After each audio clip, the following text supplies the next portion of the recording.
কষ্ট পাচ্ছেন? আপনাদের জন্য সর্বশেষ আমার প্রিয় অভিভাবক সুন্দর করে বলেছেন রকুলুজ্জামানের দারাজ কণ্ঠের কথা।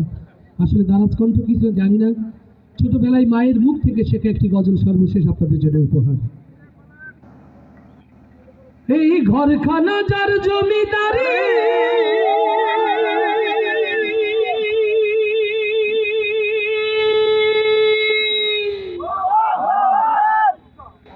আমি পাই না তাহার হুকুম জারি,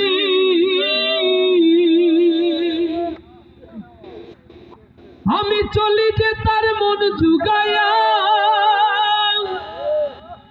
ও আমি চলি যে তার মন জুগায়া, দাখিলাই মেলে না সই, আমি তো সেই ঘরের মালিক নই। হবে একসাথে? ঘরের জায়গা পরের জমিন ঘর বানায় আমি রই, আমি তো সে ঘরের মালিক নই। ঘরের জায়গা পরের জমিন ঘর বানায় আমি রই, আমি তো সে ঘরের মালিক নই নই রে, আমি তো সেই ঘরের মালিক নই। এই ঘরখানা যার জমিদারি,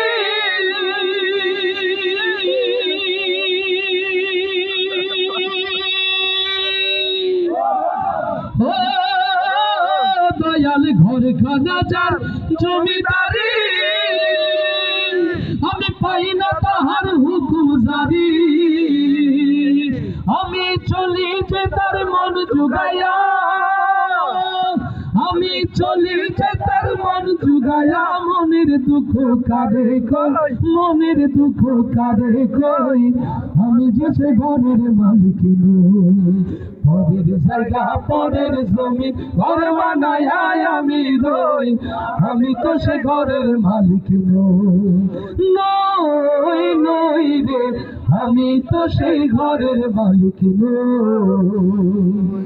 জমিদারির ইচ্ছে মতো হয় না জমি চাষ, তাই তো ফসল ফলে না রে দুঃখ বারো মাস।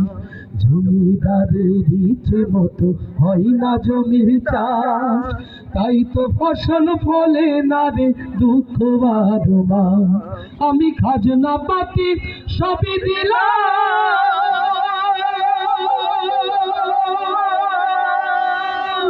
তবু জমিন আমার হয় যে নিলাম,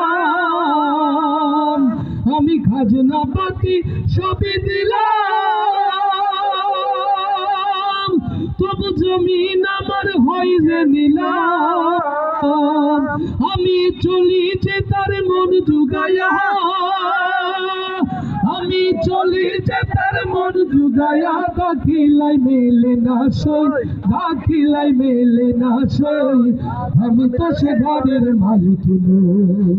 পরের জায়গা পরের জমিন ঘর বানায় আমি রই, আমি তো সে ঘরের মালিক নই নই রে, আমি তো সেই ঘরের মালিক নই।